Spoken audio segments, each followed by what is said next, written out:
Sting का पहला घोट अंदर जाते ही जिस्म के अंदर एक हैरत अंगेज सफ़र शुरू होता है। जैसे ही ये मुंह से गुजरता है, इसकी ताकतवर तवानाई जिस्म के हर हिस्से तक पहुंचने के लिए तैयार हो जाती है। नीचे उतरकर ये मैदे में दाखिल होती है, जहां हाजमे के तेजाब से मिलकर टूटने का अमल शुरू होता है। आंतों में पहुंचकर स्टिंग के अज्जा तेजी से जज्ब होने लगते हैं। चमकते हुए ज़र्रात खून में शामिल होते हैं और पूरे जिस्म में दौड़ते हुए ग़िज़ाइयत और तवानाई पहुंचाते हैं। दिमाग में बरक़ी सरगर्मी बढ़ जाती है, न्यूरॉन्स रोशन हो जाते हैं और सोच ज़्यादा तेज़ महसूस होती है। पट्टे तवानाई जज्ब करके जिस्म को हरकत के लिए तैयार करते हैं।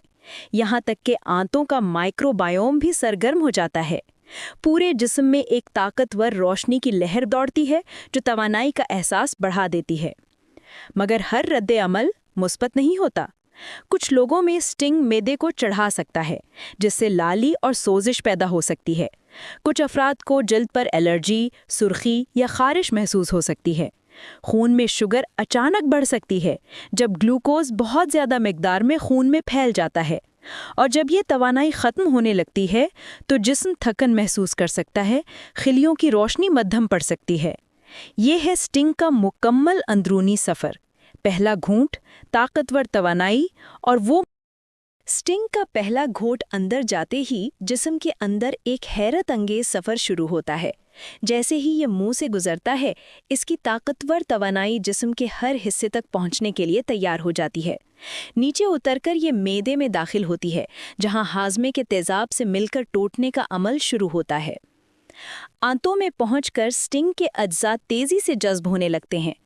चमकते हुए ज़र्रात खून में शामिल होते हैं और पूरे जिस्म में दौड़ते हुए ग़िज़ाइयत और तवानाई पहुंचाते हैं।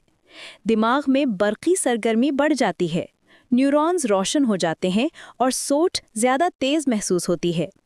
पट्टे तवानाई जज्ब करके जिस्म को हरकत के लिए तैयार करते हैं।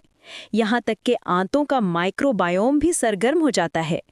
पूरे जिस्म में एक ताकतवर रोशनी की लहर दौड़ती है जो तवानाई का एहसास बढ़ा देती है। मगर हर रद्द अमल मुस्बत नहीं होता। कुछ लोगों में स्टिंग मैदे को चढ़ा सकता है, जिससे लाली और सोजिश पैदा हो सकती है। कुछ अफराद को जल्द पर एलर्जी, सुर्खी या खारिश महसूस हो सकती है।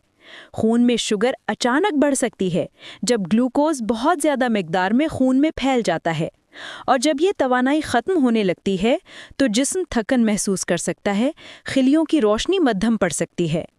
ये है स्टिंग का मुकम्मल अंदरूनी सफ़र। पहला घूंट, ताकतवर तवानाई और वो